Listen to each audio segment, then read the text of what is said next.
Ok.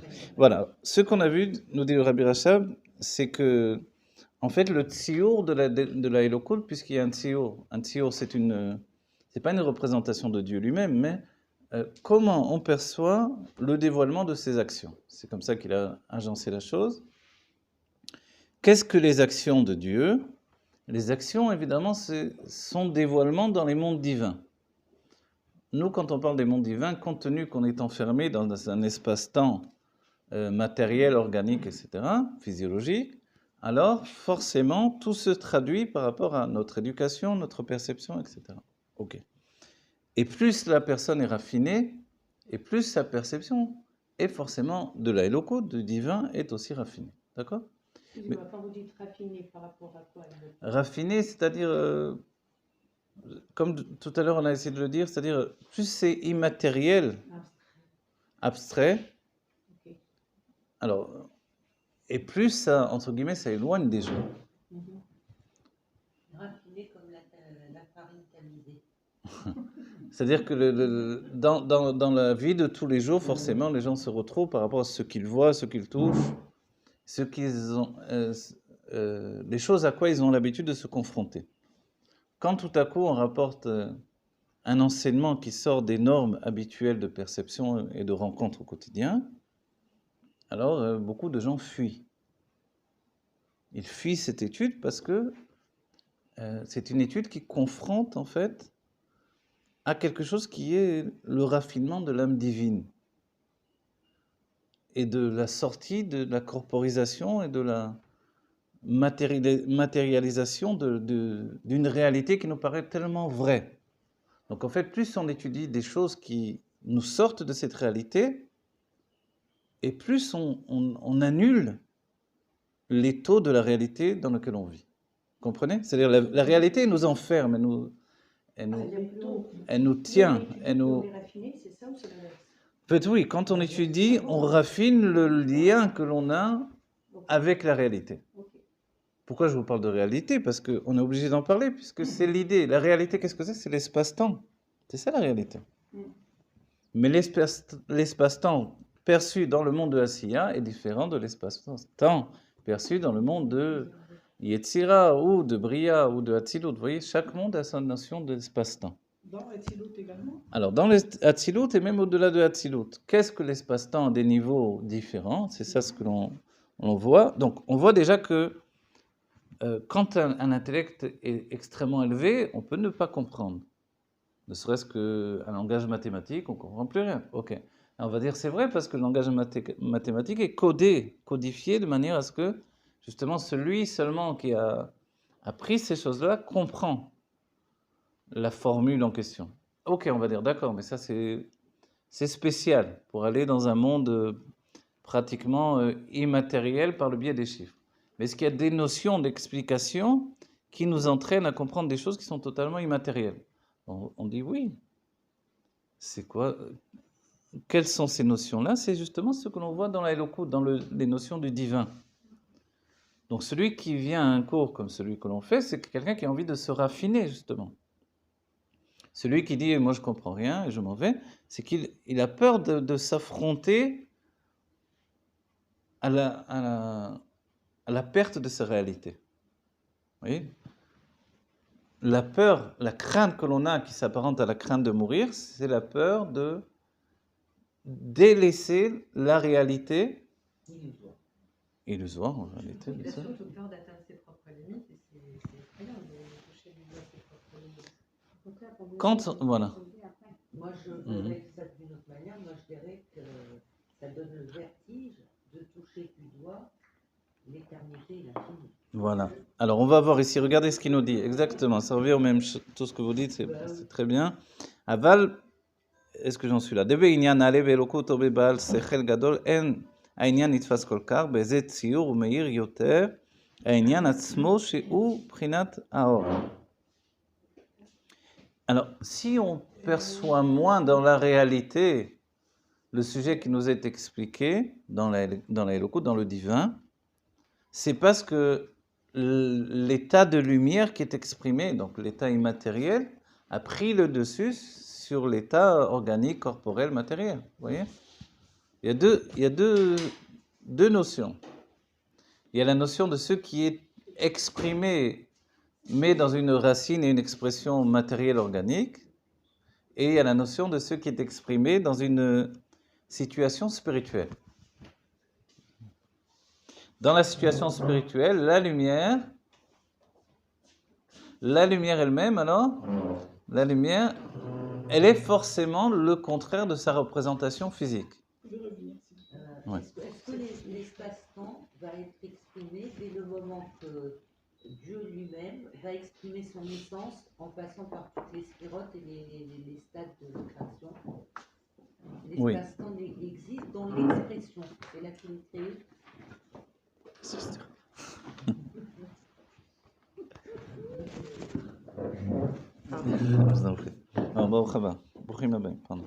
Alors, ok. Alors, je vais vous répondre parce que le Rabbi Rachab va répondre. Il va vous répondre. Vous allez voir dans le texte. Voilà. Ok. Alors, voilà. Donc, vous avez bien compris. L'idée du Rabbi Rachab ici, c'est de nous exprimer la notion d'espace-temps. La notion d'espace-temps, on peut penser qu'elle est uniquement scientifique. C'est faux, évidemment. Parce que la Torah, depuis toujours, a parlé de la notion d'espace-temps. D'accord? L'espace-temps équivaut à perception. Je me perçois dans un univers clos, plus ou moins en projection, mais cet univers-là, il vit par rapport à ma perception. Que ça soit ma maison, que ça soit mon quartier, que ça soit mes influences, que ça soit... aujourd'hui, on se projette. Ceux qui influencent sur Facebook, ceux qui influencent sur Internet d'une autre manière, etc., etc., etc. Chacun a une manière aujourd'hui d'influencer sur le monde entier. Mais l'espace-temps que l'on aborde de cette manière-là, il est encore attaché à des images qui sont elles-mêmes enfermées dans une construction matérielle. D'accord? Voilà. En fait, ce qu'il nous dit, c'est que Veyesh basé chilukim binyan elem ve'adakut. Il y a des différences par rapport au elem et à la dakut. Qu'est-ce que le elem et la dakut? Il y a des différences par rapport au voile qui est imposé aux éléments qui sont expliqués. Pourquoi il parle de voilement et pas de dévoilement? Alors vous allez voir, ayenu, c'est-à-dire beofen atziyur imu be'akshama o bedakut o rak ba'elem, c'est-à-dire que si l'explication elle-même, le tziyur, c'est une représentation. Si la représentation d'un sujet, elle est très raffinée, forcément tout le monde ne va pas pouvoir comprendre ce sujet. Donc le rabbi, par exemple, est obligé de nous descendre la chose dans un niveau inférieur pour que l'on puisse y accéder. Qu'est-ce que ce serait une représentation très raffinée? Très raffinée, c'est quand on parle de la lumière pour elle-même, sans passer par des... Voilà, il va en réalité expliquer ça, regardez. Vous allez voir, on va le laisser parler, je vais vous traduire et vous allez comprendre. On essaie de faire le cours différemment, d'habitude on est dans l'explication débordante. Ici, on va s'attacher au texte parce qu'il nous traduit la chose lui-même. Je reviens en arrière, on n'avance pas. Voilà, là il nous précise quelque chose. Plus on enlève le voile de l'explication, et moins l'explication est assimilée dans celui qui est attaché à une représentation physique des choses. C'est-à-dire pour celui qui a l'habitude de considérer la représentation même divine dans un monde matériel, clos, en huis clos en fait dans ce monde matériel, il a beaucoup de mal d'accéder à la notion de divinité abstraite, immatérielle.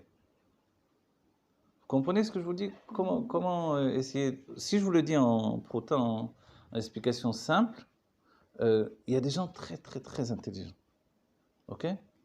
Dans la Chassidut Rabbah, il y aura des gens extrêmement intelligents qui, pourtant, lorsqu'ils arrivent devant ce livre-là, ils rebroussent chemin. Pourquoi?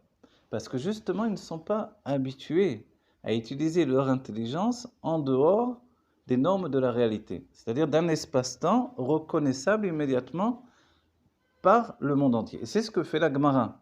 La Gemara vous demande d'utiliser des notions d'espace-temps matérielles, organiques, que l'on peut toucher, que tout le monde peut comprendre. Donc, pendant des siècles, le peuple juif s'est donné totalement à cette réalité-là, qui est la réalité de chacun d'entre nous dans le monde matériel, de manière à raffiner le monde par l'étude. L'idée de Nigmar Abirurim, c'est que désormais on peut commencer un autre travail. Ce que le Rabbi a dit dans les Dvar Malchut, le avoda de Kini, Knizi et Kadmoni, c'est-à-dire de prendre Kini, Knizi et Kadmoni, ce sont les trois, voilà, les Mochid Chabad, Choma, Bina et Da'at. Donc l'intellect, le travail de l'intellect, qui est représenté par les peuples qui étaient vers Ayarden, de l'autre côté du Jourdain. Normalement, on aborde ce travail-là que quand on a terminé le travail sur nos midot, sur nos sentiments. Donc a priori, on est un tzaddik.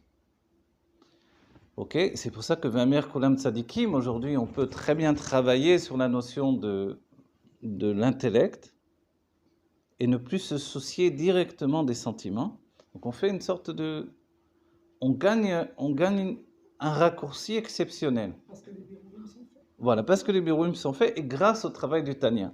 Parce qu'on peut se dire dans notre génération, c'est souvent à quoi me sert encore le Tanya, puisqu'il y a eu tellement de changements qui ont été apportés par le Rabbi.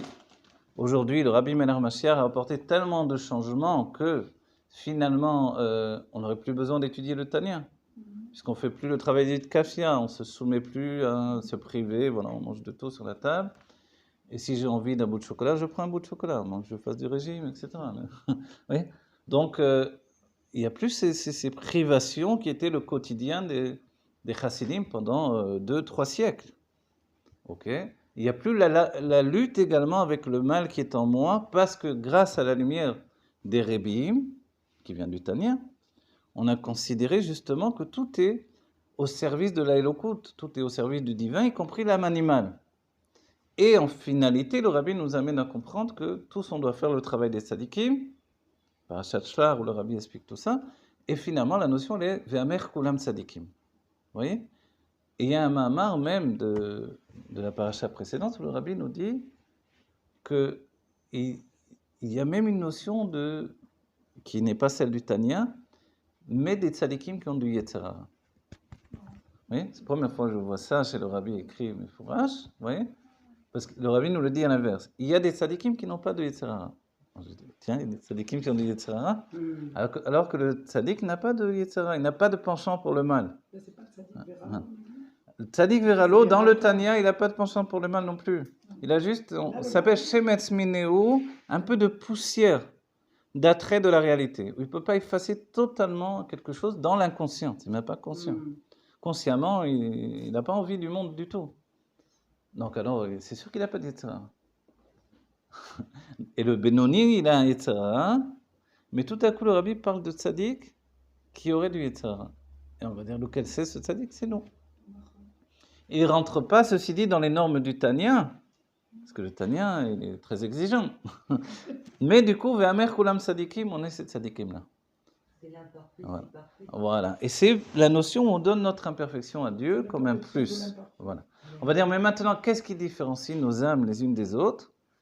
Là, le Rabbi Rachab nous dit, c'est la notion de l'immatériel. Celui chez qui le tziour est de plus en plus raffiné, celui-là peut accepter un dévoilement de Elokut extrêmement raffiné. Et sachez que ça ne veut pas dire que celui qui étudie la Kabbalah, il est plus raffiné que celui qui n'étudie pas. Ce n'est pas forcé. J'ai eu des années, donc 10 ans avec des kabbalistes, j'en ai vu des gens qui étaient des mathématiciens et qui étaient souvent même grossiers spirituellement. C'est-à-dire qui n'arrivaient pas à passer le cap de la dématérialisation du tziour divin, vous voyez, de l'image de la lumière divine. C'est pas facile.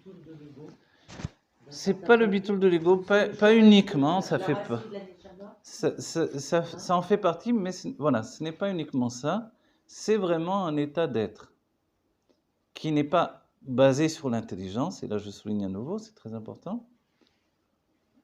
Il y a des gens qui sont extrêmement intelligents et qui pourtant n'accèdent pas à ce qui est immatériel. Et d'autres qui sont beaucoup moins intelligents dans le processus de l'utilisation de Chokhmah et Bina, de leur intelligence, et qui pourtant y accèdent plus facilement. Ça, c'est un niveau de l'âme différent, tout simplement. Voilà, c'est l'âme qui est... Voilà, en fait, on pourrait dire, si vous parlez de Pnimi, on pourrait dire c'est le degré de Makif que l'âme peut supporter. Vous vous rappelez le terme makif, il veut dire l'inconscient. Combien je suis obligé de me représenter les choses dans une notion de réalité matérielle pour qu'elles existent pour moi. Vous voyez, des personnes, vous leur parlez, je ne sais pas moi, de n'importe quoi, de fantômes, de réincarnation, ils vont dire c'est des bêtises, tout ça, ça n'existe pas, etc. C'est-à-dire, tout ce qui est en dehors d'une réalité physique, matérielle, organique, ça n'existe pas. Voilà. Tant mieux. Et les masques n'existent pas. Donc, oui. Est-ce que vous pouvez préciser, s'il vous plaît, Avodat Habirorim aujourd'hui? Parce que jusqu'à présent, j'avais compris qu'Avodat Habirorim, c'était le travail qu'on faisait pour extraire les mitzotzot qui sont dans la matière. Donc, Exactement. Tout ce qu'on mange, on fait des barachot, etc. Et donc, j'ai entendu avec vous que maintenant ce travail est terminé. Là, vous dites que c'est un autre type de travail, Avodat Habirorim. Qu'est-ce qu'on entend par là? C'est un travail intellectuel, c'est autre chose. Alors, est-ce que j'ai dit tout ça d'abord? Alors, parce que je ne me suis pas entendu. Ok. D'accord. Ok. Avodat Habirorim est terminé, c'est vrai, le rabbi nous l'a dit. Au début, quand le rabbi a donné cette annonce-là, moi je me rappelle que tous les mashpim ne l'ont pas pris tel quel. Des années après, ils ont encore été mis de palpélim, etc. Et le simple fait d'avoir discuté sur ça, ça freine aussi le dévoilement de la Géoula qui aurait pu être beaucoup plus rapide. Maintenant, on ne va pas pleurer sur le passé. Mais je me rappelle très bien des mashpim, des mashpim israéliens essentiellement, avec qui j'ai discuté ou quoi que ce soit, qui pour eux, non, le rabbi parlait de manière générale, ça ne veut pas dire ça. Pourquoi? Parce que dans les livres de Kabbalah et de Chassidut, quand on dit qu'on a terminé le Avodah des Birurim, forcément on est déjà plongé dans Yimot HaMashiach, les jours du Mashiach.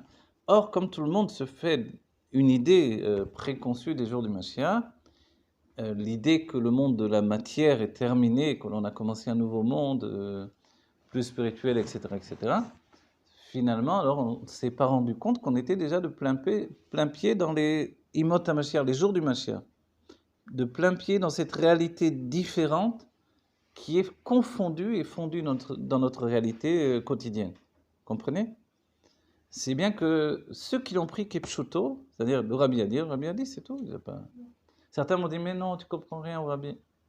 Pourquoi on ne comprend rien au rabbi?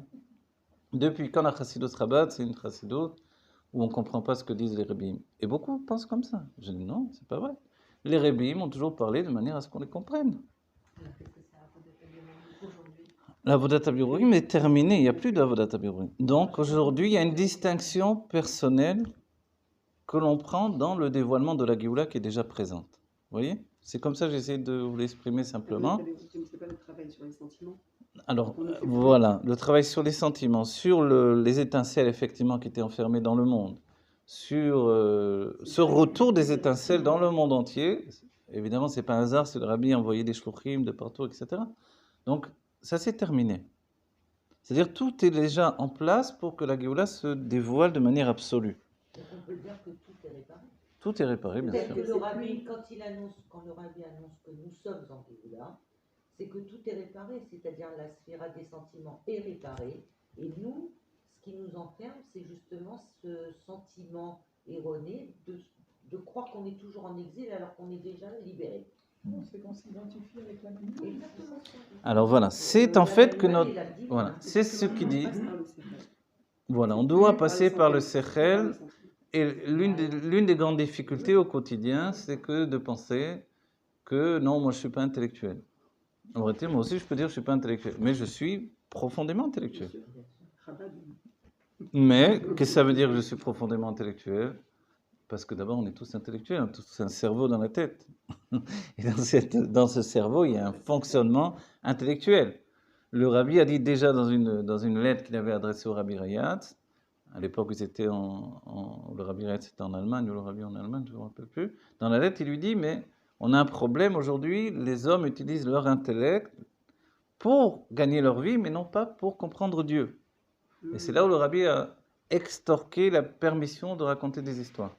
Ce qui n'était pas le travail d'un rabbi, ni de son successeur, etc. Pourquoi raconter des histoires, nous a dit le rabbi? Pour provoquer chez les gens une itpa'alut, un émerveillement qu'ils n'ont pas par le biais des dévoilements de Elokut. Vous voyez? D'études du divin. Pardon? Comme Rabbi Nachman de Baal Shem Breslev. Tov. Voilà, comme le Rabbi Nachman avec ses histoires, sauf que le Rabbi a dit de raconter les miracles que Dieu fait. Donc c'est pour ça qu'on a commencé à raconter les miracles, alors que dans la Chassidut Chabad, on ne racontait pas les miracles, on s'en fichait un petit peu. Pourquoi? Parce que ce n'est pas ce qui fait une construction personnelle. Et la Chassidut Chabad est basée sur la construction personnelle, en définitive, comprendre Dieu. Vous voyez? C'est très... c'est une démarche, véritablement les Shem Shamaim au départ, qui est aller vers Dieu pour Dieu, non pas pour moi. Non pas pour être mieux, pour être ci et ça. Ok? Voilà. Ce qui nous dit donc tous les niveaux de différence entre l'un et l'autre et entre les points de compréhension, c'est justement la notion d'espace-temps. Mais quand on va vers Dieu, excusez-moi, Je m'excuse. quand on va vers Dieu, on peut pas y aller pour nous, puisqu'il n'y a rien de tout. Oui, non, bien sûr. C'est le seul moyen, justement, cet espace-temps, de Dévoilé. se voir d'un certain point de vue, c'est un miroir qui permet à Dieu de se voir et à nous de nous voir. Mhm. Vous voyez que depuis combien de siècles on donne ces notions? Enon Milevado, elle est pas nouvelle. Non. Enon Milevado, c'est dans les Nevi'im. Oui, mais c'est pareil, on n'a pas pris ça au pied de la lettre. Voilà. Donc le Enon Milevado, amen, qui est la notion même vous vous rappelez, on a dit, c'est vraiment comme le cheval de bataille d'Abraham Avinu. C'est avec ça qu'il a été de l'autre côté du monde. Ils étaient tous idolâtres parce que justement, la Elokut devait passer par la représentation matérielle, naturelle. Un arbre me fait de l'ombre, alors je vais le remercier. Oh, ça a tourné tout. Voilà, merci. Un arbre me donne de l'ombre, je le remercie. Le soleil va faire pousser des légumes, alors je suis obligé de le remercier, etc. Vous voyez? Et Abraham Avinu dit non. En fait, tout ça, c'est vraiment comme des objets dans les mains de Dieu. Tu es en train de remercier des objets. Donc en fait, on en est toujours là et rien de changé. Parce que la représentation du divin dans une conscience matérielle ou non, c'est tout ce qui fait la différence. Mais c'est vrai que la Kabbalah elle-même, elle ne m'aide pas. Puisque me dit en haut, en bas, et me dit tel monde, il est supérieur à tel monde, etc. Et c'est pour ça que le Rabbi Rachav a tellement défini les notions de en haut et en bas, c'est Beichut. C'est dans la qualité. La qualité et la proximité avec la source de dévoilement. Vous voyez? Donc, en vérité, ici, on est normalement le plus bas possible. Mais comme on est à proximité de l'essence de Dieu, on est le monde le plus élevé aussi. Et pourtant, les âmes de Asiya, c'est ce qui semble être les âmes les plus basses. Elles n'ont de confrontation à la réalité que la confrontation matérielle. Donc, un Dieu immatériel dans un monde supérieur, des chassidim m'ont dit, moi Dieu je ne le connais pas, mais mon rabbi il est là. Oui, c'est honnête de dire ça. Alors Dieu je ne le connais pas, mais pourtant tu fais des prières tous les jours, et pourtant, oui, c'est vrai. Donc, mais comment on peut vivre avec un Dieu qui, entre guillemets, n'existe pas dans une réalité matérielle? Donc qui me prouve qu'il existe réellement? Oui. Donc en fait, voilà, la question des chassidim, puisqu'il y a des livres dans le monde lituanien pour prouver l'existence de Dieu, par des démonstrations, des réflexions, des arguments, etc. La Chassidut Rabbah ne travaille jamais dans ce sens-là. Mais par contre, elle travaille dans le sens de prouver mon existence. Parce que selon la Chassidut, on a déjà dit, on n'existe pas. Rien n'existe puisque tout est Dieu. Vous voyez? Ça, c'est le point de différence. Comment c'est possible que j'existe? C'est vrai, c'est un grand miracle. Comment? Puisque tout est Dieu, et que c'est à partir de là, je peux seulement commencer à étudier, parce que si je ne sais pas que tout est Dieu, il n'y a rien à faire. Je suis un cas désespéré. Donc, à partir du fait que tout est Dieu, qu'il n'y a pas d'autre matière existante, comment ça se fait que j'ai une telle problématique humaine, personnelle, que mon corps m'apparaît si lourd, etc. Des tas de choses au quotidien. C'est extraordinaire, c'est un miracle sans fin. Les gens cherchent à exister. Ils cherchent à exister Dieu. וידוע שאנו שוללים הציור וההגשמה מאלוקות. Alors comme l'on sait, c'est que on nie, nous nions, on va dire que nous nions le tziour, la représentation, l'agshama c'est la corporisation du divin. Mais quand Akshama, les Gachem, c'est corporisé. Keshem? Gashmi. Gashmi, en fait, ça veut dire matérialisé, mais compte tenu que la Kabbalah, justement, ce sont des exemples de corps, vous savez qu'on dit, C'est dans les Geshem. je vais vous donner des images sans trop. Aussi, ça vient de là aussi, hein. Vous savez que dans la Kabbalah, on dit on ne peut pas étudier la Kabbalah avant de se marier. Ah ouais. Après, on dit, d'après le Rambam, avant 40 ans. On dit, ok, pourquoi d'abord? Pourquoi avant de se marier, on ne pourrait pas étudier la Kabbalah? Ce qui n'est pas vrai aujourd'hui, puisqu'on l'étudie bien avant. Parce que justement, la Kabbalah donne des représentations d'ordre physique, et qu'il y a également des représentations masculines et féminines, avec des unifications masculines et féminines. Vous voyez? Donc, il y a des unions entre Yaakov, Rachel et Léa dans les mondes divins, et celui qui a une représentation corporelle de ces unions-là, donc tout de suite, évidemment, il se dit que là-haut, eh ben, c'est la fête. Et que, qu'est-ce que c'est cette histoire-là, vous voyez? Donc tout de suite, il bascule et dans la Kabbalah, je vous prie de croire qu'on parle vraiment de tous les détails de tout, quoi. Comprenez? Comme on parlerait dans la halakha sur les sujets d'intimité vraiment, etc. De Yichud, etc. Bien sûr que oui, dans la Kabbalah, on ne se gêne pas de parler de tous ces sujets-là jusqu'au bout. Parce que justement, normalement, on s'adresse à des personnes qui sont capables de décorporiser le divin qui a pris ici, par le biais des hommes, l'exemple physique et matériel corporel, pour exprimer des choses profondes, d'union céleste en fait.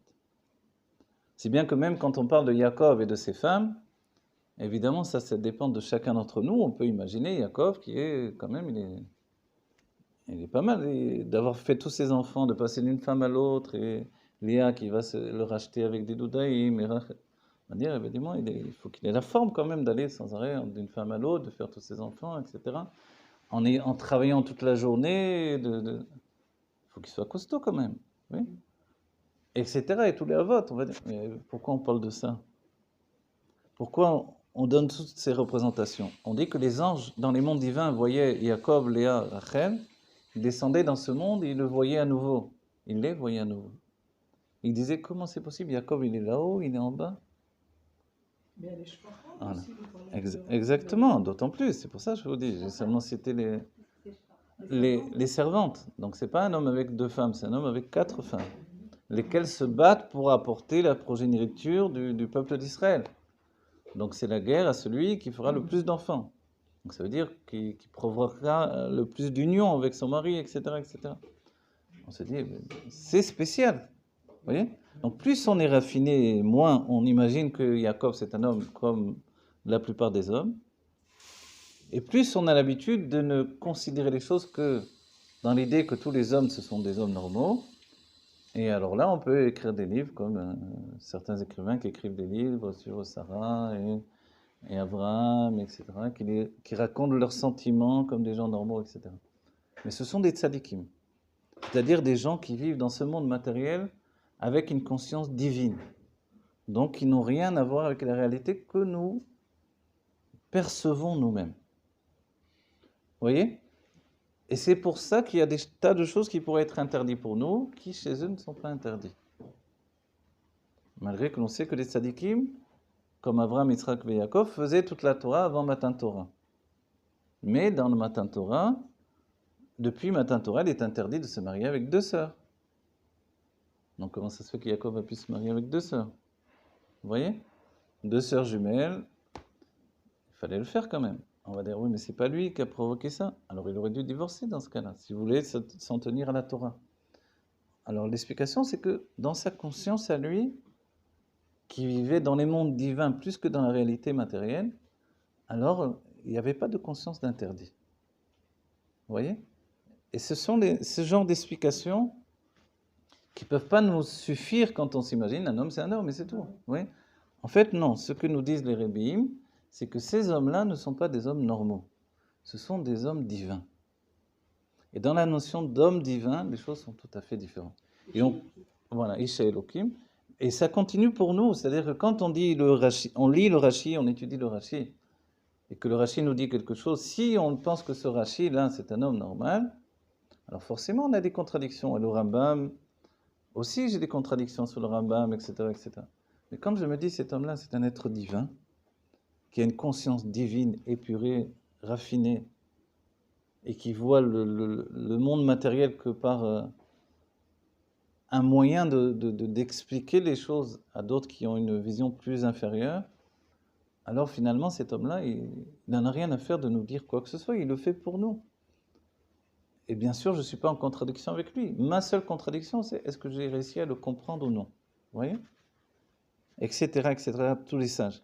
Mais c'est dur pour la plupart d'entre nous d'accéder à cette conscience-là. Mais puisqu'on est des tzadikim, j'ai envie de dire que nous sommes de jeunes tzadikim, Oui, et on vient justement pour se souvenir de tout ça en apprenant. Et il faut avoir la personne en face de nous qui nous redonne la mémoire de l'essence. Donc, d'un certain point de vue, il y a une implication de l'enseignant qui fait qu'on n'a pas reçu les données telles, peut-être qu'on n'était pas prêt non plus, et qu'on n'a pas reçu les données telles qu'elles devraient être comprises. alors, Parce que quand vous parlez justement de ces notions de nos pères et de mères, si vous ne nous donnez pas d'explication, comment est-ce qu'on peut imaginer ça? oui, vous avez raison, je sais bien. Dans un autre point de perspective, on ne peut pas le comprendre. Vous avez raison. C'est pour ça que quelquefois, les gens dont je parle qui ont une perception, c'est avant tout évidemment les rabbinim. Les rabbinim qui expliquent les choses des tzadikim comme on explique les choses de Monsieur Tout-le-Monde, évidemment. Il y a un décalage total avec la réalité de la Torah et surtout de la Pnimiut Torah. Par exemple, là, vous nous avez parlé d'Abraham, ou de Yaakov Avinu, etc. avec leurs épouses et leurs servantes. Ça serait intéressant de connaître justement l'envers du décor, de notre décor humain, que nous on imagine. Bien sûr, alors. Alors, voyez, alors, c'est tout le sujet. On va aller jusqu'au bout, mais kol makom. Alors, on va voir. Aval ba'elem, on va reprendre à partir de là. Aval ba'elem, akol ou nitfas betzir de makom. Il nous dit, quoi qu'il en soit, que notre esprit soit le plus immatériel possible, ou que notre esprit soit le plus grossier possible, et en vérité, entre nous, c'est pas une question ce n'est pas une question ni de métier, ni de dévoilement de l'intelligence. C'est en fait une question de raffinement de l'âme. Et la question de raffinement de l'âme, ça dépend d'autres situations. C'est quelque chose d'inné. C'est quelque chose d'inné. Voilà. Mais évidemment, ça passe par des expériences personnelles. Au fur et à mesure, Non, au fur et à mesure dont vous parlez, imaginez que la première fois que l'on est venu sur cette terre, on était comparable à une âme nouvelle. On n'était pas vraiment une âme nouvelle, puisqu'il y a eu la faute d'Adam Rishon, mais comparable à une âme nouvelle. C'est-à-dire qu'on avait une conscience de la divinité qui était immédiate. On avait une confrontation avec le monde matériel qui était très subtile, surtout aux premiers âges de l'existence. C'est-à-dire, on a du mal à s'imaginer comment vivaient les géants, par exemple, du début de la Terre, juste avant qui est le déluge, le Maboul. En fait, ils étaient dans une conscience de Elokut qui est sans comparaison avec ce qu'on peut imaginer nous-mêmes. Comme nous allons au supermarché acheter quelque chose et on n'est pas étonné de voir qu'il y a tellement de produits, eux, ils étaient dans leur vie confrontés à la Elokut, au divin, sans s'étonner que Dieu soit tellement exprimé et proche. Parce que justement, c'est à l'image de la Shfirat HaKelim du monde du Taureau. C'est-à-dire, c'est à l'image de l'explosion ou l'implosion, entre guillemets, qui s'est produite dans les mondes spirituels de Taureau, où la lumière était trop puissante. La lumière, c'est le désir. Et le réceptacle, c'est-à-dire la possibilité de vivre ce désir, était trop limité et ça a entraîné une explosion. C'était trop limité, on n'était pas... La lumière, c'est le désir parce que la source de toute lumière, c'est le désir en fait. C'est pnimiutatique, la source de toutes les lumières. Par rapport au plaisir? Oui, oui, oui. D'accord. Le plaisir, il est la base de tout évidemment, mais le plaisir lui-même, il est immobile.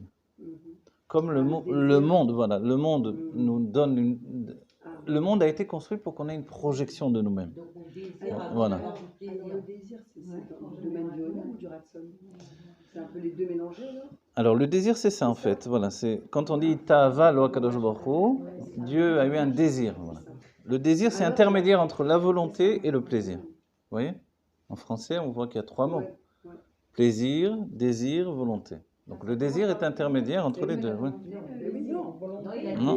dit désir, volonté. Dans le mot volonté, on n'entend aucun rattachement avec le plaisir. Tandis que dans le mot désir, qui est aussi une volonté, on conçoit un rattachement au mot plaisir. Vous voyez? Mais le projet divin, au départ, c'est un désir de plaisir.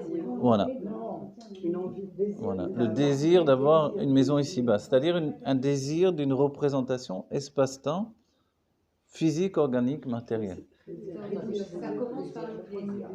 Le plaisir, c'est le premier état. C'est un état absolu, Le plaisir, mais ça va être immobile. le plaisir. Voilà, le plaisir. Oh. C'est le Oui, bah, non. Oui, oui. Le plaisir, pour accéder à la volonté, a un pont intermédiaire qui est le désir. Voilà. C'est-à-dire le plaisir, selon la Pnimiut Torah, selon la Chassidut, c'est un état totalement indépendant de tous les autres niveaux. C'est pas la volonté qui va créer le désir avec Non. un mélange de plaisir. Non, C'est pas le plaisir qui déclenche la volonté. non. C'est pas le plaisir qui déclenche la volonté, oui et non. Ce que dit le Rabbi Rachab ici, c'est qu'en réalité, le vrai plaisir qui est un plaisir originel, qu'on a tous en nous, il est totalement déconnecté de la volonté et même du désir. Mais il y a comme une sorte C'est pas l'étape. une sorte de sortie, vous voyez, Oui. de trop plein de plaisir Oui. qui va donner naissance au désir, lequel va se confronter. Le désir, ça ne suffit pas. Je désire, mais vous voyez. C'est important de localiser parce que si on considère que dans les Korot HaSechel, on a le plaisir à droite, la volonté à gauche, peut-être ça pourrait être comme le Da'at, au milieu le désir. Alors, Donc ça veut dire que ça alors, crée, donc du coup on sait où opérer. alors, je vais vous dire une chose. Compte tenu que le Keter, lui, il n'est pas Kasséder. C'est-à-dire le Keter, il est, on dit, il y a les Sfekot de Hatik. Ok. Les Sfekot de Hatik, les doutes qui sont dans Hatik. Hatik, c'est l'intériorité du Keter. Et là-bas, la construction, elle n'est plus du tout la même. Elle est plus basée sur Yemin Ça peut Small être, Vamsa. voilà. Voilà. Donc en fait, la construction est totalement Alors, différente. c'est quoi? C'est comme ça. Justement, le plaisir, c'est la base de tout. C'est-à-dire qu'en réalité, on n'a besoin de rien, ça veut dire. Si je traduis humainement, je n'ai besoin de rien. Le Shabbat. Voilà, le Shabbat, on peut le découvrir, souvent dans l'exemple, comme un enfant, un petit bébé. Avant même qu'il ait le moment où il a mal au ventre parce qu'il a faim, etc., il a quelquefois une échappée de la réalité qui est un état de plaisir qu'il éprouve en lui-même. Et nous, on peut l'avoir, cet état-là, quand on arrive finalement, avec une grande difficulté, à décrocher un peu de la réalité. Devant la mer ou devant un paysage merveilleux. On a quelques instants de décrochage absolu. Et voilà. Et c'est pour ça que le Zohar nous dit le plaisir, c'est Recha de Ain, la tête du néant. Donc le plaisir véritable, c'est ne plus exister. Voilà. Et c'est ce qui donne naissance, en fait. Oui. Alors à quoi? Qu'est-ce qui donne Alors ça donne naissance naissance à un enfant, c'est vrai, et ça donne naissance également au désir. C'est comme ça que Dieu a fonctionné dans les mondes divins. Mais ils nous disent extraordinairement, le plaisir divin n'a jamais été une source de désir. Donc il y a ce qui s'appelle entre les deux, comme cette notion de yesh mi'ain. Il y a un espace intermédiaire entre les deux Alors, total. c'est l'espace intermédiaire, ça peut être la volonté. Alors non, la volonté, elle est le fruit, selon la construction ici du Rabbi Rachab et Pas du le Zohar. désir, le fruit. Non. Bon, d'accord. Non, le fruit, c'est la volonté. Parce que la volonté, elle va engendrer la chorma, finalement. Il y a une part de la volonté qui s'appelle chorma stima, c'est-à-dire que c'est la volonté de réfléchir qui donne une structure à la volonté. Vous pouvez nous donner un exemple, s'il vous plaît, par rapport au plaisir et à la volonté? Mais c'est indissociable Que ce de... soit plus clair. Non, pas Corda. Ça veut dire que ça m'oblige à faire beaucoup d'efforts. Mhm. Parce que, est-ce que le plaisir et la volonté, c'est indissociable? C'est indissociable. Est-ce que le plaisir et la volonté sont indissociables? Il semblerait que l'un entraîne l'autre et donne naissance à l'autre. Effectivement, c'est pour ça. Le désir, c'est aussi un autre nom de la volonté, en fait, en français. Mais quand on dit le terme ta'ava, curieusement en hébreu, une ta'ava, ça nous laisse sur notre faim. Vous voyez? Ta'ava, c'est désir en hébreu. Voilà. C'est-à-dire quand on le dit en hébreu, peut-être on a plus Ouais, la conscience que la ta'ava, elle ne peut pas assouvir une personne. C'est basé sur le tov. En fait, c'est la Voilà. même chose. En fait. Voilà. Ta'ava, c'est basé sur tov. La ta'ava, si le mot est basé sur tov, C'est avec un tête, ça va. voilà.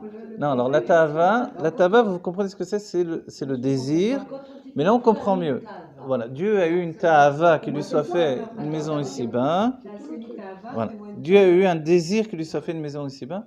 C'est-à-dire qu'en réalité, il peut rester indéfiniment sur ce désir. Et c'est pour ça que ça donne naissance à ce qui s'appelle la Hashara, l'évaluation qui, elle, est totalement dissociée de la création. Le plaisir précédait le désir. Le plaisir précède toujours le désir. On ne peut pas traduire la ta'ava par un désir. Oui, justement. La ta'ava, c'est pas le Non, mais plaisir. Je crois que là, on est en train de chipoter Non, c'est avec les important. noms. avec Non, les non, non, mais en français vérité, hébreux. non, mais ça fait rien, c'est Oui, un c'est moyen. bien. Même en hébreu, en réalité, il y a ces notions. Je veux crois que dire, c'est important parce que voilà. ça restructure, ça remet en place le schéma. Comme l'a dit Rav Korda, je ne suis pas sûre que ce soit tout le temps structuré comme ça quand même. Alors en fait, voilà, regardez, on va essayer de vous donner, alors pour continuer également dans le texte. Premier état, le plaisir est totalement indépendant. Il est originel. Ce n'est pas un plaisir qui est provoqué par un élément extérieur. Donc nous, le plaisir que nous connaissons dans le monde, c'est j'ai un désir de quelque chose. Quand j'ai obtenu cette chose, je suis assouvi, rassasié. Voilà. Ça se dit pas je suis assouvi, mais je suis rassasié. Ok ? C'est ce que l'on connaît. Mais dans la construction de l'âme, c'est le contraire. De la même manière que la réponse précède la question, Romain précède la bina, le plaisir précède le désir. Et c'est fou, puisque j'ai du plaisir qui est totalement indépendant, je n'ai pas besoin d'avoir du désir. Mais Dieu a installé la chose à l'envers pour que l'on construise. Autrement, il n'y aurait pas de construction des mondes divins ni de notre monde personnel. On peut l'assimiler au précède. Alors oui, alors je vais vous dire ce qui est... Bravo, c'est très bien, et ça rejoint aussi ce que vous avez dit également. C'est très bien, parce que il est dit que les sentiments sont enracinés dans le Keter, si bien que le Keter, ce sont les sentiments au-dessus de l'intellect. Les sentiments sont au-dessus de l'intellect. Les sentiments dans leurs racines sont au-dessus de l'intellect. Mais le Keter lui-même peut être appelé les sentiments qui sont au-dessus de l'intellect. Vous voyez ? Si bien que le plaisir devient chesed, et la volonté, c'est la gvura. Et de là, on dit, et c'est quoi alors le désir entre les deux ? Le désir n'existe pas. Il est comme le da'at. Voilà. Il est comme le da'at. Voilà, c'est ce que j'allais Voilà. vous dire. Le da'at qui devient tiferet. Et le da'at, l'explication de la chassidoute, c'est que le da'at n'existe pas en réalité. Il est le light kashro de deux existences. Mais il est l'essentiel. Pardon, la connexion de deux existences. Non, elle n'est pas exacte, effectivement. Voilà. Et c'est pour ça qu'il nous dit, en fait, tout est perçu dans un sujet de Zman ou Makom, d'espace-temps. Même si l'espace-temps, c'est moi. Hein. L'espace-temps, il se met en route dès le moment que, puisque le plaisir est constant et qui ne dépend de rien ni de personne, on va dire que la création se met en route à partir du désir et donne la volonté justement à la Gashmiut. Oui. Alors tout ce qu'on étudie là, en vérité, c'était dans le début du Tafresh Bet, et également dans le Samer Vav, qui a précédé le Tafresh Bet. D'accord ? Donc on en revient au désir et date. Voilà. Donc, voilà, le date lui-même, il est... vous vous rappelez, on a 10 sphirot et non pas 9 et non pas 11. Or, quand on compte et Keter et date, on a 11. Donc, on n'est plus dans la Gdusha. Voilà. Et en fait, les deux s'intervertissent, c'est-à-dire que le date et le Keter. Imonim, c'est déjà dans le Sefer Yetzira, Avraham Avinu déjà nous dit, si l'on compte le date, on ne compte pas le Keter, si on compte le Keter, on ne compte pas le date. Okay? Ou l'un ou l'autre. Qu'est-ce que le date ? C'est ma conscience d'exister. Qu'est-ce que le Keter ? C'est mon inconscient. Là, je vous traduis en termes freudiens, on va dire. Okay. Donc, ou c'est je suis dans l'inconscient, ou alors je suis dans la conscience d'exister. Comment je suis dans Voilà, je suis. Voilà, mais ou l'un ou l'autre a priori. Et les gens, voilà. Et les gens pour lesquels l'inconscient prend le dessus sur le conscient, on les appelle des fous dans le monde, ou des gens qui ont un problème, etc. Okay. Voilà. Mais dans la Elokut, justement, on apprend cette différenciation entre le makif ou l'inconscient et le pnimi ou le conscient. Et le conscient se traduit par l'intelligence. Vous voyez ? On va dire le désir, d'où est-ce qu'il vient ? Comment il se représente le désir en nous ? Il se représente par la pensée. La pensée, ce n'est pas Chokhmah, ce n'est pas Bina, ce ce n'est pas Da'at. C'est quoi cette pensée? C'est le plus grand mystère qui est l'un des plus grands mystères de la Chassidut. La pensée, c'est le mythe. La pensée véhicule tout, elle véhicule notre... Non. Non, la pensée, c'est le mythe. Notre âme, c'est Chokhmah et Bina, ou les sentiments. Mais la pensée, c'est ni Chokhmah et Bina, ni les sentiments. Ouais. C'est un grand mystère, mais c'est merveilleux, c'est un mystère... La sphira qui est le plus proche, c'est le Da'at quand même. Donc la pensée nous donne la possibilité de tous les possibles. Ah, la pensée, pensez bien que je m'endors avec une pensée, je me réveille avec une pensée. Ouais. Elle est troublante. Ouais. la pensée. Le Yetzirara, il est véhiculé par une pensée. Donc le Yetzirara, ce n'est pas moi, dit le Tanya. Donc la pensée, elle n'est pas moi en fait. Donc la Parce- pensée, elle arrive par un canal. Voilà. La pensée, c'est un peu comme si Dieu pensait à l'intérieur de nous. Pour ça, il y a une phrase de l'Avdil, mais je la cite, de Victor Hugo qui dit la pensée de Dieu et la morale de l'homme. Vous connaissez cet état d'esprit? C'est beau cette idée-là. Alors, c'est-à-dire qu'il y a une pensée en moi qui est là, je ne sais pas d'où elle vient, je ne sais pas qui l'a mise là, et je voudrais bien qu'on la reprenne, mais dès qu'on la reprend, je n'existe plus. Oui? Mais elle n'est pas mon âme a priori, puisqu'elle n'est pas Chokhmah, Bina et Da'at. Elle est quoi? On n'est pas notre pensée en même temps. Elle n'est pas On notre n'est pas pensée, ce qu'on puisqu'elle pense. intègre des choses. On n'est pas ce qu'on pense. C'est extraordinaire. Il y a plusieurs formes de pensée. C'est quoi le choc à ce moment-là? C'est quoi la- Alors, c'est pour ça que quand Yaakov Avinu veut se marier avec Rachel, qui elle est la parole, tout de suite, j'allais dire Lavan, qui vient du Keter en fait, lui met dans les mains Léa, laquelle représente la pensée. Le vrai visage de Léa, c'est la pensée. La pensée ou la Ouais. pensée? La pensée, laquelle véhicule l'inconscient. Pour nous, la pensée, en vérité, c'est l'inconscient.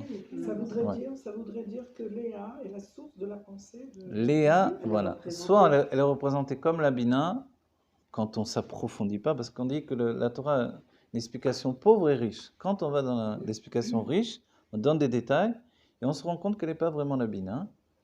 Elle est appelée dans la Kabbalah une Éhara, une lueur entre la Bina et la Gvura, et la rigueur.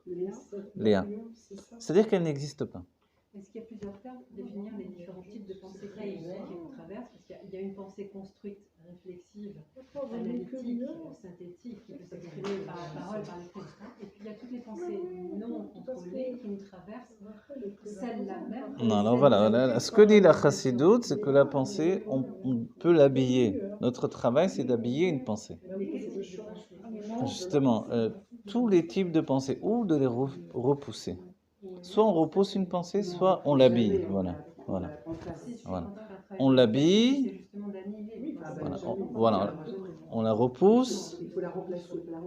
La repousser, c'est ce travail de, par les levushim, de la remplacer par une autre pensée meilleure. Là, vous parlez de pensée. Mais en vérité, non contrôlée, c'est ça qui nous voilà, une traverse. pensée non contrôlée. Si bien que dans la halakha, nous dit, on voit même dans le Tanya, on n'est pas, j'ai pas fait une avéra quand j'ai une mauvaise pensée. D'accord.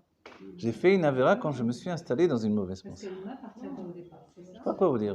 Pourtant, le Tanya, il est très dur avec la pensée. Eh oui, parce que le Tanya nous donne de Il dit que la pensée retravailler. est plus grave que la vie. Oui. Parce que m'installer dans des mauvaises pensées, c'est plus grave que les mauvaises actions. Parce que je touche dans un monde plus spirituel, justement, un espace-temps plus raffiné. Les hommes sont mieux dotés que nous, parce que nous, arrêter de penser, on a un peu du mal. Non, qui vous dit, les hommes pensent tout le temps. Les hommes pensent tout le temps. Pas parce qu'ils ne parlent pas autant que les femmes. C'est pas parce qu'ils ne disent pas qu'ils en pensent moins. Au contraire. Je suis en présence d'un homme qui a une âme féminine, alors là, je peux croire. Pardon? Est-ce que Léa est la source de la pensée à ce moment-là? Non, Léa, elle est l'expression de la pensée. Elle est l'expression. Mais alors, si on va plus haut, c'est quoi? Plus Quand haut. retrouver la pensée, en fait, si on cherche une racine de la pensée, on peut Oui, c'est quoi? aboutir à la Hashara. Le Reshimo, si vous voulez, dans sa source où Dieu, Geliv Gelifu Beteru Ah, Teiru ça Ila. va jusque-là, au Réchim. C'est-à-dire que Dieu a creusé au-dedans de lui pour donner, en fait, c'est-à-dire, c'est tous les points de perspective de tout ce qui peut être à l'infini. D'accord. Mais même la C'est manière dont des son ici, époux ne ici, la ici, considère ici, pas, c'est ça dans certains points de Mhm.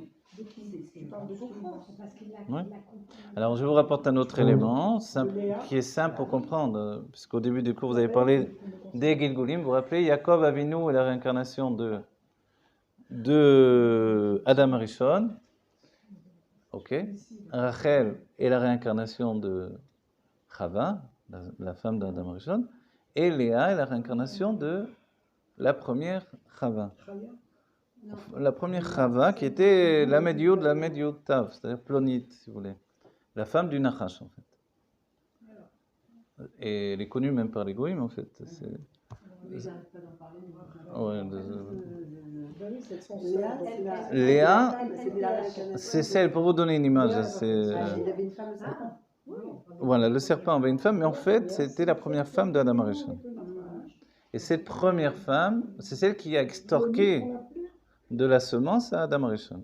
On dit que c'est celle qui... dire quelqu'un plonite. Hein?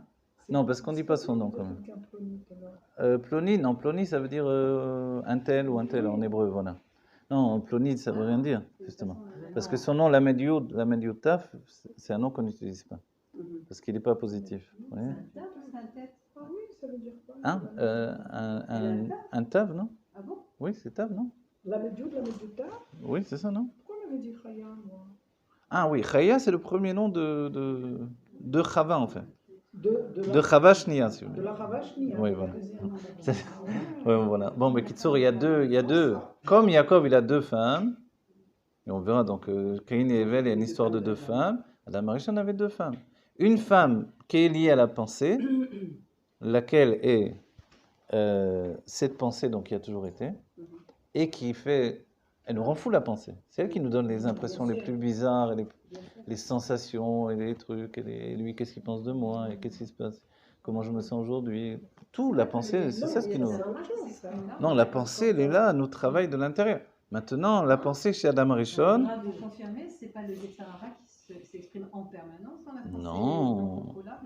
Non, il s'exprime aussi. si vous vivez, voilà, c'est ce que dit le Tanya. Le Tanya nous dit, si je vis dans un monde naturel ou dans un mode de vie naturel, forcément, ce qui prend le dessus, c'est le Yetzirah. Mais je vis forcément dans un monde naturel.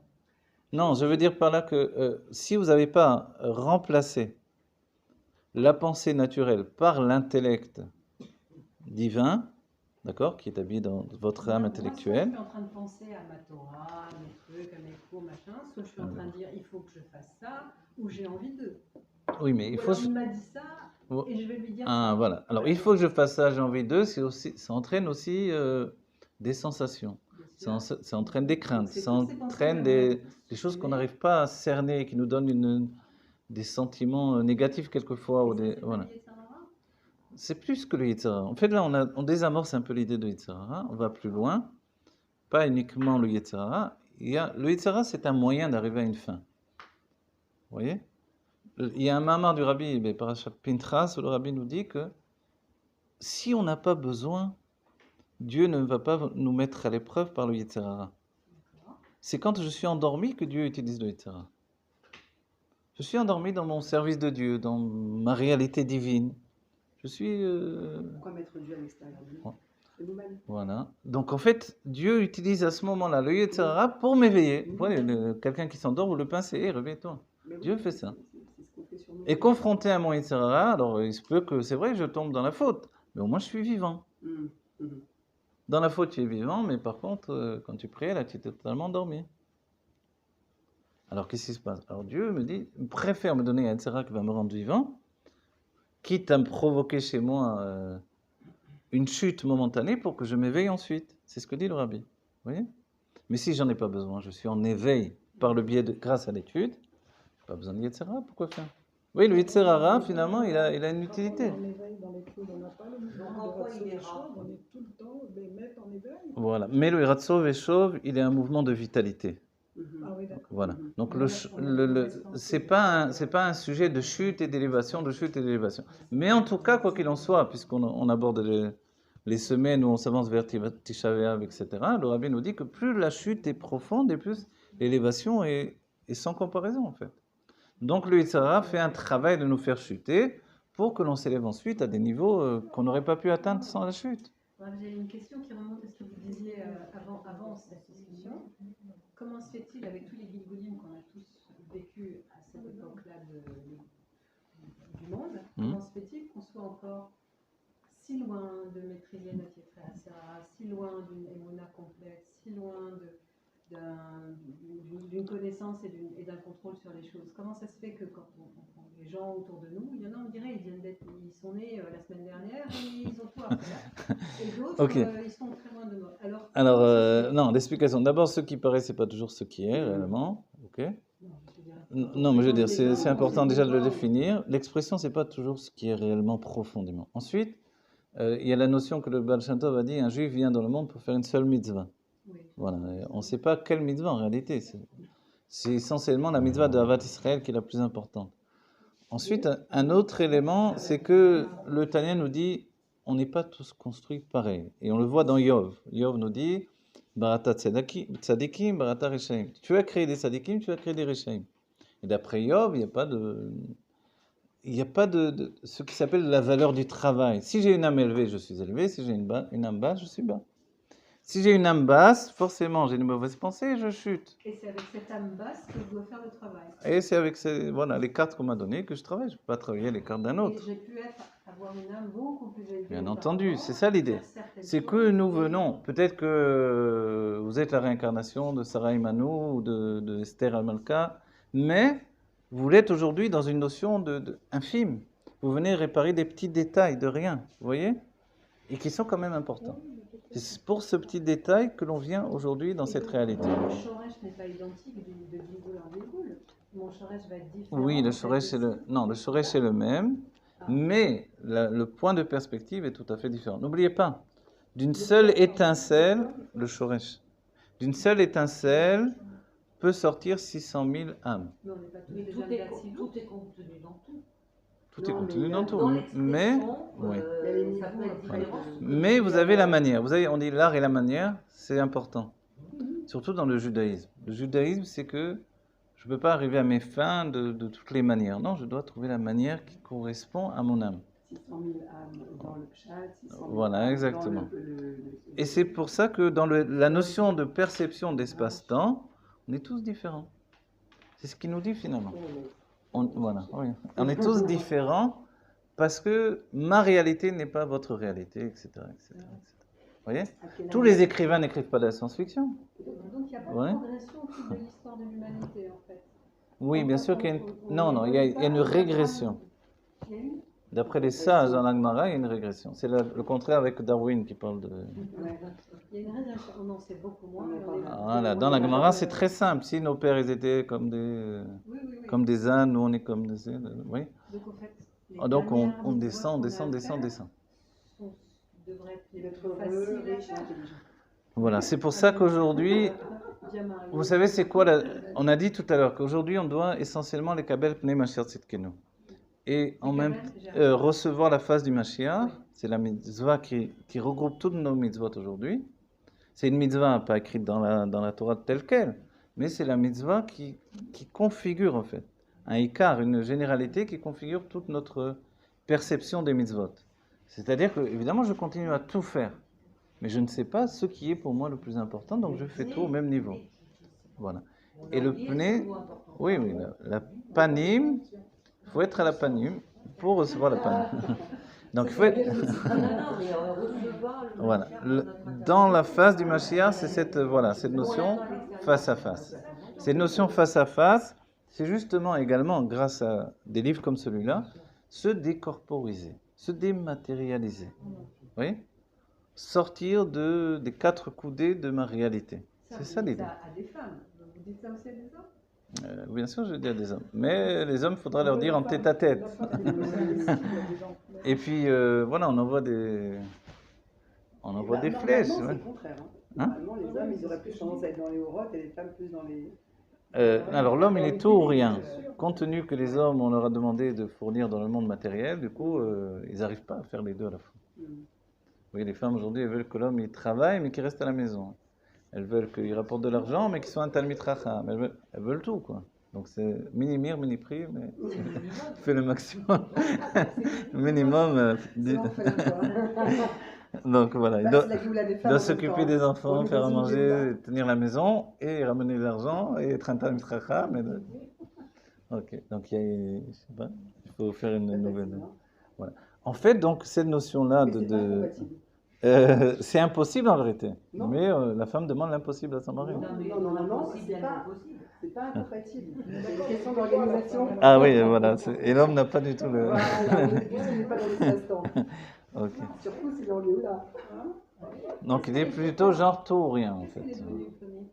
Elle se réincarne encore? Où est-ce qu'elle est? Euh, Ouais, ça, c'est- Clonite, la première. Non, après Léa, je sais pas, j'ai pas suffi de sa trace. Oui. Non, je veux dire, je veux pas avoir affaire à elle. Hein? Avec le Là, elle est partie à quatre pattes, elle aussi, manger la terre. Je sais pas avec elle. Ce qui s'est passé avec elle.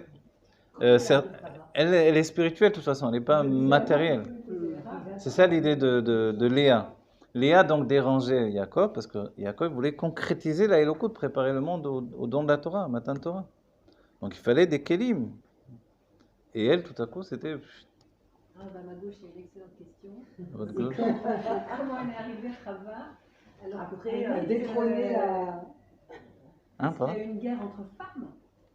Ah, alors peut-être que la finalité de la guerre entre ces deux femmes a donné le... C'est pas étonnant que. Rava, elle Voilà. gagne sa place ou elle arrive comme ça Quand Adam Arishon. Voilà. Quels sont les Non, mais raisons? attendez. Lilith, elle est extraite Tony. de Adam. Non, elle n'est pas extraite de Adam, justement. Alors d'où elle sort? Je pense qu'elle Mais- Non, elle est extérieure à lui. Attends, Elle est extérieure à lui. Je pense qu'il y a Elle, un autre corpus de on nous a textes jamais raconté ça. Plonite, elle est extérieure à lui. C'est-à-dire c'est une création à part. Voilà. Sa première femme, elle est uniquement spirituelle. Mais n'oubliez pas qu'Adam Arishon était uniquement spirituel auparavant. Le premier, Adam. Voilà. Donc on va dire les deux sont uniquement Voilà. Ok. Et quand Adam veut la Chava qui est en lui mais qui n'est pas exprimée, il veut lui donner une naissance. En fait, il se dirige vers l'action de ce que va faire Jacob en rencontrant Rachel. Vous voyez? Excusez-moi, quand il a eu cette envie d'avoir Chava qui est en lui, c'est qu'il a commencé à avoir une conscience de son existence. Voilà, il a un refus de la Chava qui lui donne une... Exactement.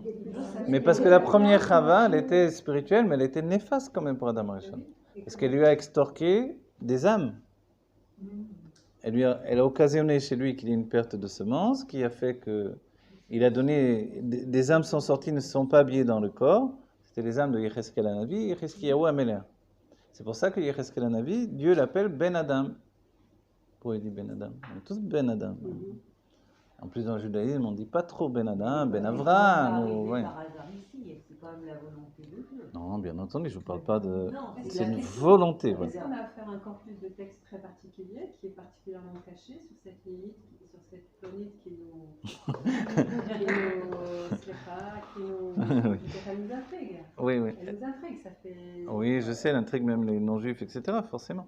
C'est dans le Zohar. parler de celle-là. Elle est tellement Je te belle. jure, je m'entends Dans parler. le Zohar, dans le Zohar. Oh là là. On en parle dans le Zohar, dans le livre de Kabbalah. C'est dans le Zohar. Je peux poser une question, ça veut dire, Attends, il a ça pas rentre, fini, pardon. Marie. Non, ça rentre dans Où est-ce où qu'on- là? Attends. Ouais. Dans le Zohar, elle est mentionnée en toutes lettres. Est-ce que ça renvoie à d'autres textes qui sont encore plus inaccessibles Il y a l'ancienne Kabbalah, il y a la Kabbalah d'avant. Il y a la Kabbalah depuis le début. La Kabbalah, c'est. C'est vers Yetzira. Non, on ne parle pas de dans le Sefer. Le Sefer Yetzira est très court, il n'est pas très long. Donc on n'en parle pas là-bas. On n'en parle pas, non. Non, c'est essentiellement dans le Zohar et d'autres livres de Kabbalah anciens également, je ne sais pas. Alors, oui, alors laissez tomber. De toute façon, on ne va pas s'attarder sur elle. Pour nous, ce qui était important, c'était l'idée de la pensée. Voilà, c'est ça. Et vous dire pourquoi. Donc, on donne un exemple de la Torah. Jacob avec Léa Je reviens se confronte avec une pensée qui préfère. Jacob a une action. Qu'est-ce qu'il a fait avec Esav, Jacob? Il a repoussé Esav, il a fui Esav. On sait que Jacob c'est Tiferet, on sait qu'Abraham c'est Chesed, on sait qu'il y a Yitzhak c'est Goura, qui sont Chochma bin Hadat. En vérité, Abraham, Yitzhak et Jacob sont au départ beaucoup plus Chochma Bina et Da'at que Chesed Gvura Tiferet. Mais ils se sont habillés dans les vidéos de Chesed Gvura Tiferet. Mais Adam il est où? Donc, il n'est pas là. Adam Arishon, lui, où est-ce qu'il se trouve dans toute la structure? Mais il est d'abord la structure qui contient tout le monde. D'accord. Vous voyez? j'ai compris. Et comme il est en relation, simplement, regardez, vous voyez dans le livre là, dans ce livre, il y a l'explication de tous les systèmes en fait de compréhension, d'après le Zohar justement, et d'après la Zaken. Quand vous dites Aleph, vous savez que Adam il est en relation avec Chochma. Vous voyez? Donc Chava elle est en relation avec Bina. Et forcément, si on a Chochma et Bina, on a aussi la pensée qui se trouve entre les deux et qui est agissante là-dedans. Elle est agissante dans le sens, elle est énervante, elle est agaçante. Elle Et est... pour comprendre la pensée d'où elle vient. Ouais, j'ai compris. Mais c'est ça le grand mystère de la pensée. La pensée, justement, elle n'a pas une source définie. Et si on va lui donner une source dans les sphirotes, c'est beaucoup plus le da'at et le keter qu'autre chose. Vous voyez? Le dard et le keter. Et le keter. Ah bon? Bah oui, parce que forcément, c'est le. Voilà, imaginez la pensée véhicule notre inconscient constamment. Il y a la pensée exprimée par des paroles et il y a la pensée sensation. C'est là les plus raffinées. Donc cette pensée sensation, elle ne m'a pas parlé, mais elle m'a secoué. C'est pour ça que Ouais. celle-là, d'après, elle ne peut pas aussi être le dard. Ah, justement, elle est, non, mais Alors, justement, elle est de date. Parce que le date, il a Ok. plusieurs aspects. Le date, en fait, il est vraiment enraciné dans le keter. D'un certain point de vue, il s'attache vraiment à l'intériorité la plus profonde du keter. Si bien qu'il fait le kécher. Quand on a parlé tout à l'heure de le plaisir et le désir et la volonté, le date, il est vraiment ce qui est mécacher l'un et l'autre. Vous voyez? L'intermédiaire qui attache tous les niveaux. Sans date, il n'y a rien. Il n'y a rien qui Oui, c'est tient. la Vous avez, naissance. voilà. Le date, c'est vraiment la sphira la plus mystérieuse qui est définie dans la Chassidut, Itkashrut. C'est là, ici, dans le corps. C'est l'endroit le plus étroit. et Non, alors le date, non, il est plus représenté dans la nuque. C'est pas le Et, front. non, là, la véchette, vous savez que véchette, c'est... Mitzrayim, c'est là. Non, le Mitzrayim, non, Mitzrayim, c'est... Regardez, c'est ici. Paro, il se tient là, Ok. et Mitzrayim, c'est ça en entier. Vous avez raison. Mais, vous savez, véchette en hébreu, qui veut dire l'osophage, ce sont les otiotes de Satan. Satan, ça veut dire se détourner. Mhm. Vous voyez? Sarah Mashkin et ça, tout ce qui se passait autour de Yosef, ces histoires-là. Je ne sais plus comment on dit en français, les chansons, voilà, panetier et le... Les Voilà. chansons et le panetier. Voilà. Toutes ces notions-là, dans le Zohar, quand on étudie, ou dans des Mamarim du Rabbi Regat, par exemple, on découvre qu'il s'agit profondément de la lutte entre le mal et le bien, des birourim que Yosef est en train de faire en Égypte. La même notion, on a signalé une fois dans le cours, quand Shlomo Amener dit de prendre les deux femmes avec l'histoire du bébé. Un bébé est mort, l'autre a volé le bébé de l'autre, l'a mis dans son lit, c'est mon bébé, non, c'est mon bébé, etc. Et Shlomo dit, venez, on va le couper en deux, on va partager. La vraie mère dit, ça ne va pas donner lui. Évidemment, on va dire. C'est ça le plus intelligent des hommes. Franchement. Non, c'est vrai, on va dire. Il a fallu penser. Il fallait y penser, mais bon, ça va. Ça va, quoi, y a pas de C'est quoi. pas non plus, voilà. Mais il a fait ça toute la journée aussi. Non, on va dire, c'est pas une preuve d'une intelligence fulgurante quand même. C'est une bonne idée. Alors, Voilà. Je sais pas, n'importe qui aurait pu trouver je cette sais pas idée. non plus. Voilà, pas n'importe qui, mais moi non plus. Quoi qu'il en soit, le Zohar et la Kabbalah nous disent non, c'est bien plus profond en fait. Ce qu'il fait à ce moment-là, c'est de faire une distinction entre les Shalosh Klipot Atmeot, les trois écorces de l'impureté, et la Klippa de Noga. Il dit venez, on coupe en deux. c'est ça. Il y a ceux qui peuvent s'élever dans le bien, c'est la mère qui dit non, donnez-lui cet enfant, malgré qu'elle est aussi, elle a en elle malgré tout quelque chose qui est un désir de possession de cet enfant. Et l'autre qui est complètement les forces du mal et qui elle est prête à le tuer. C'est pas grave du moment qu'elle a la même chose que moi, même si c'est un morceau de viande, oui, que Dieu préserve. Non. En fait, c'est la distinction à ce moment-là qu'il fait entre les choses Klipot Atmeot et la Il Klippa fait le Noga. bureau. Ouais, il fait le bureau. Dafka. Et c'est grâce à ça également qu'il va pouvoir donner la mitzvah que l'on fait de Netilat Yadayim, qui était une mitzvah qui était uniquement donnée aux Kohanim dans le Beth Amikdash. Tout à coup, on a commencé à faire Netilat Yadayim, c'est-à-dire enlever l'impureté qui attachait nos mains à la réalité en Mais fait. même le motif. Le moti qui est le bureau, etc. Mais c'est lui En qui fait, a toutes les mitzvot qu'on fait, Mhm. elles sont rattachées. à ce bureau-là entre les deux. Mais vous voyez, Shlomo, il a rajouté la mitzvah de, en fait, on dit Asher Kideshanu b'mitzvot ha'mitzvanu al netilat yadayim. Mais c'est pas écrit dans la Torah cette mitzvah-là. Normalement, on ne devrait pas dire Asher Kideshanu b'mitzvot. C'est une formule pour toutes les mitzvot de la Torah. Mais, et donc, lui, il a pris une formule qui est attachée au travail des Kohanim, il l'a donnée à tout le peuple juif. Donc, c'est un travail merveilleux d'enlever l'impureté au quotidien pour élever le pain, c'est-à-dire pour élever la chorma. En fait, on élève nos mains, c'est pour ça qu'on dit al netilat yadayim, mais non pas shtifat yadayim. Non pas se laver les mains, Ah oui. mais élever les mains. Parce que la source des mains est dans l'intellect. Les mains, ce sont les sentiments. Et l'intellect, c'est la source des sentiments. Et quand on élève, on élève même les mains. Les Mekoubalim, ils ont l'habitude même d'élever au-dessus de la tête. Le Rabbi Rachab, il dit, non, il suffira de le faire comme ça suffira. Pour désigner, on n'a pas besoin de montrer trop. Mais les Mekoubalim, les kabbalistes ont l'habitude de le faire très haut. Ce qui est une désignation que les mains descendent très bas, descendent jusqu'aux jambes, mais elles s'élèvent au-dessus de la tête.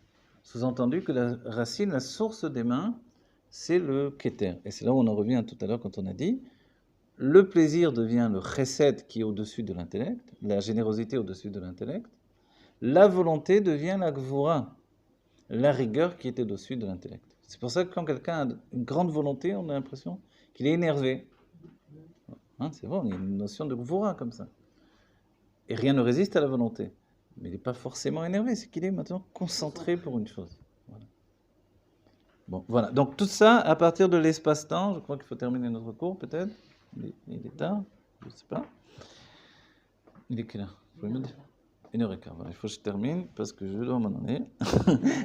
Bon, que Dieu vous bénisse. Toutes ces notions d'espace-temps, elles nous amènent forcément à évoquer beaucoup de choses. C'est comme soulever le sable de la mer et découvrir tout ce qui se cache en fait dans le fond de la mer. Mais le simple fait de voir le sable qui est transporté dans l'eau, c'est comme ça que notre inconscient est transporté également par les actions que l'on fait au quotidien. Et que tout à coup, on a des pensées extrêmement curieuses qui nous arrivent, dans lesquelles on ne se reconnaît pas. Parce que, justement, grâce au Tanya, on comprend que ces pensées me sont étrangères.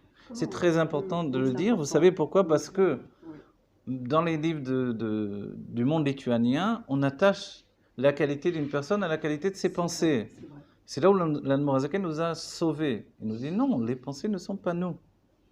Je ne suis pas ce que je pense. Et c'est extraordinaire. Donc les désirs et les sensations ne nous appartiennent pas non plus. Exactement. C'est parce que si je suis un tzaddik, j'ai un degré de pensée en relation avec l'âme du tzaddik. C'est plus facile de se Alors, battre. attendez, parce que là, il y a les pensées et les fantasmes. Les fantasmes, Les rêves. c'est aussi... Les rêves. Alors voilà, le rêve est une autre formulation de la pensée en fait, exactement. En fait, qu'est-ce qui pense? Ma pensée, c'est comme mon âme animale. La meilleure alliée de la pensée, c'est l'âme animale. Mais l'âme animale, elle n'est pas étrangère à moi, puisqu'elle est... Elle est voilà, l'autre extrémité, effectivement, d'après le Rambam ou le Rabbi Rachab, ok. Mais elle a été vendue, entre guillemets. Elle a choisi son camp. Et son camp, c'est la facilité et la proximité. C'est elle qui fait que je m'enferme dans une notion de plaisir et de désir matériel, corporel, organique, immédiat, etc. Les gâteaux d'Ali. Voilà. C'est déjà pas mal, on vient pour les gâteaux d'Ali pour... D'avoir plus d'explications sur les fantasmes. Mais attendez, au niveau des pensées, une fois que mon inconscient est dévoilé en moi, D'accord. donc mes pensées ne sont plus étrangères à moi.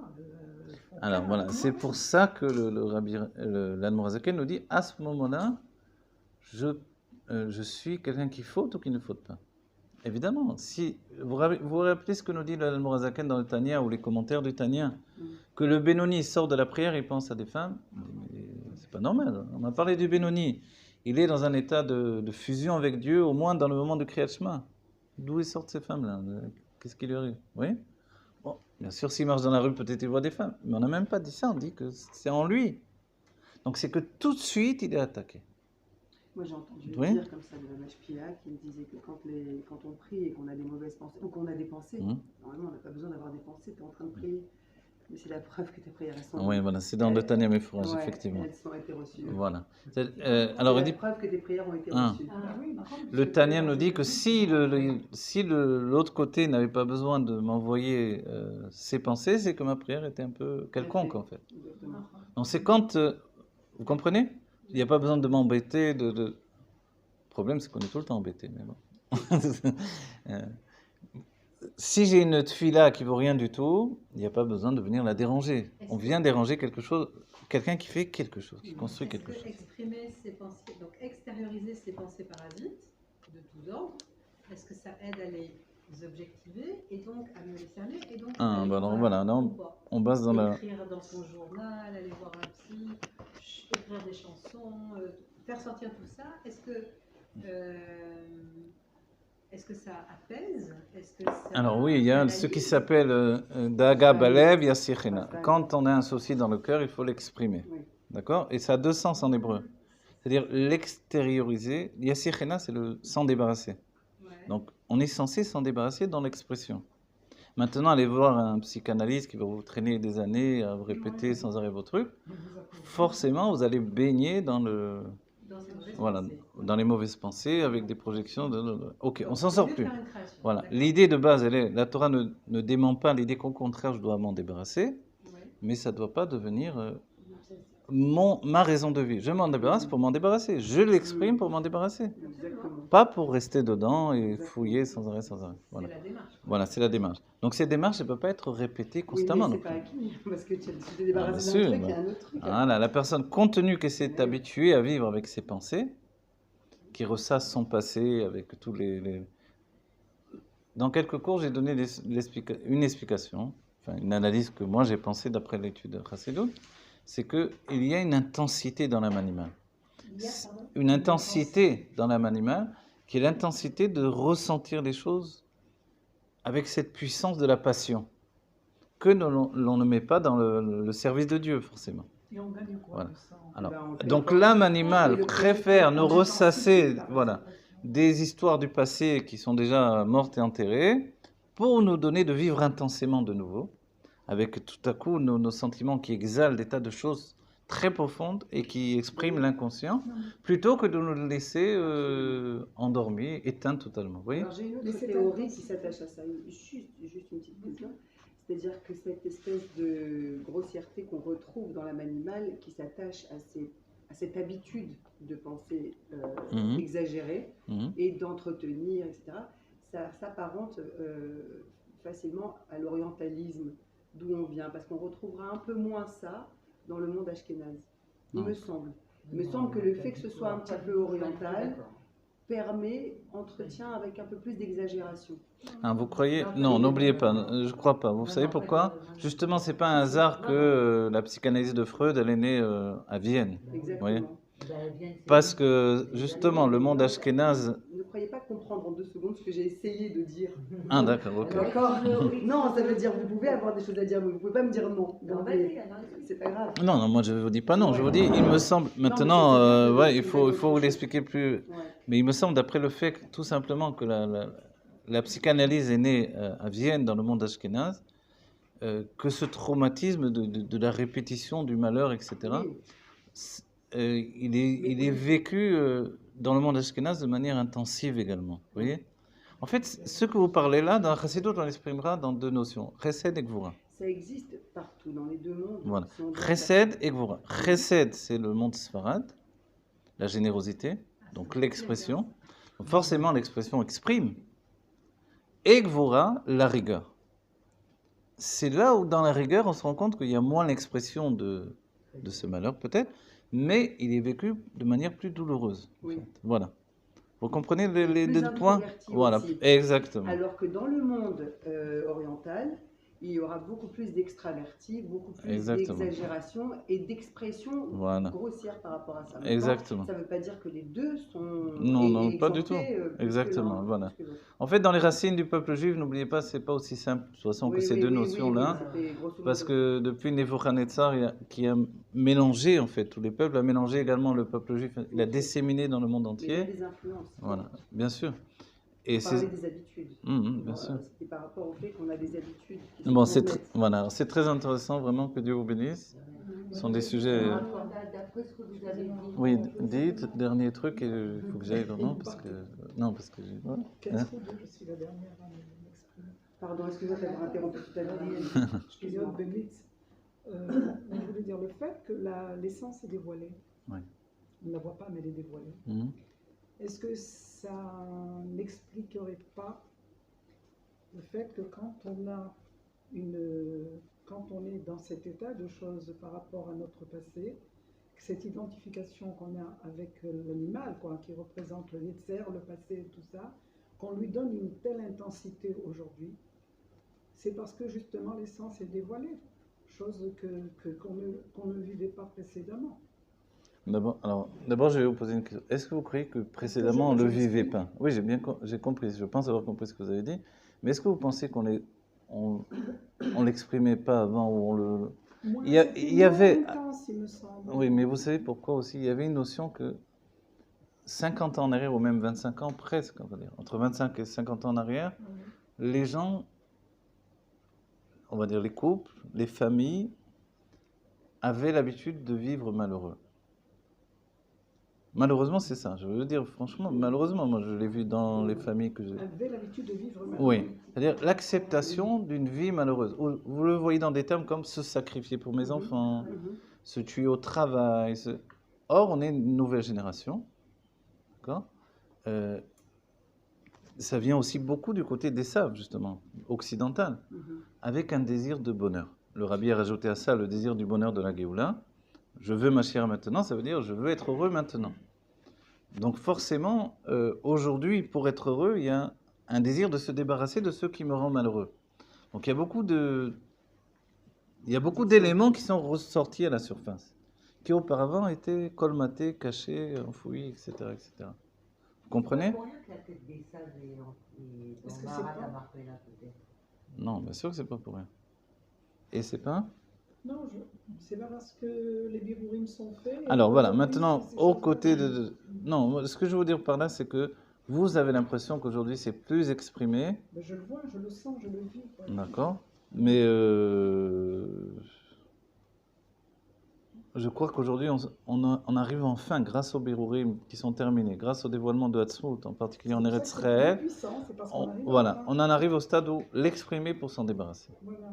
Avant, c'était l'exprimer pour baigner dedans. C'était la chita de Freud, en fait. L'idée de Freud, elle était comme ça. Si bien que Freud, c'était même un système financier aussi.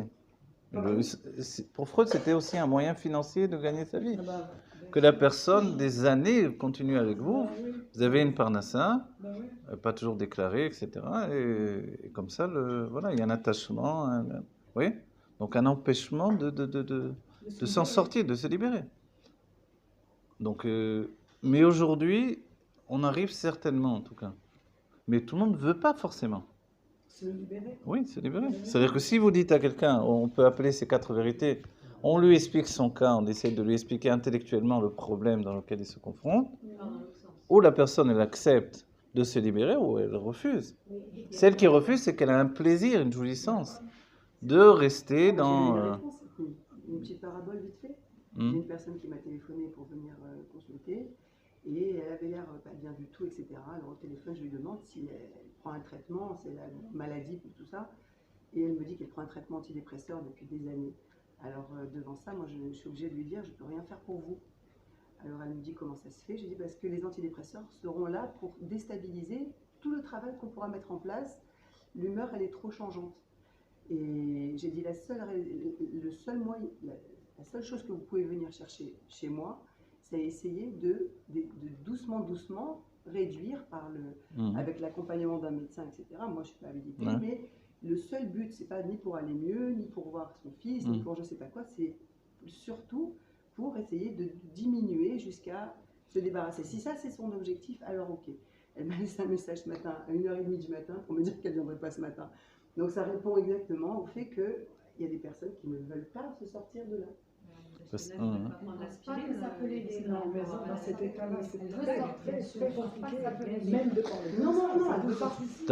Yechia Mener HaMashiach. En tout cas, nous, on est dans la génération de la Géoula et on est dans la génération où on veut passer le cap de tout ça. Donc aujourd'hui, c'est vrai en même temps, même vous, je suppose, en tant que de personnes qui s'occupent des problèmes des autres, vous avez un désir d'aller plus vite et d'aider les gens à se débarrasser plus vite de leur... Donc, et ça demande de devenir adulte. Et c'est là où on rencontre la Chassidut Chabad. La Chassidut Chabad, c'est devenir adulte. Voilà. Adulte, c'est-à-dire tout à coup analyser clairement et froidement des notions de nous-mêmes, des parties de nous-mêmes, de notre inconscient, de nos sentiments, pour pouvoir vraiment ensuite se libérer de par soi-même. Et c'est ça le dernier point que le Rabbi a agencé pour la dernière génération, c'est que l'on est capable de se libérer nous-mêmes. Mais c'est seulement si on traverse le Yarden et qu'on commence à travailler avec Kini, Knizi et Kadmoni, avec le Chabad. Exactement. Voilà. Si on fait Avodat Mochin dans les termes du Rabbi, alors forcément on devient suffisamment objectif pour avancer véritablement vers la Géoula qui est en nous, le mieux vivre qui est en nous. Mais tant qu'on reste enfermé dans ces sentiments, alors on ne peut pas avancer réellement. On est toujours en lutte. Voilà. Yabok, c'est l'inconscient, c'est un travail. La résistance inconsciente. Voilà, la résistance inconsciente, elle est évidente. Voilà, Yechri Amener. Voilà. Que Dieu bénisse chacun, chacune, qui est que du bien tangible et véritable. Non, parce que j'ai un rendez-vous. Voilà, vite, que vienne la Géoula avec le Rabbi Meler Mashiach, tout le Rabbi Yechri Amener Mashiach. Voilà. Que du bonheur pour chacun et que les bras.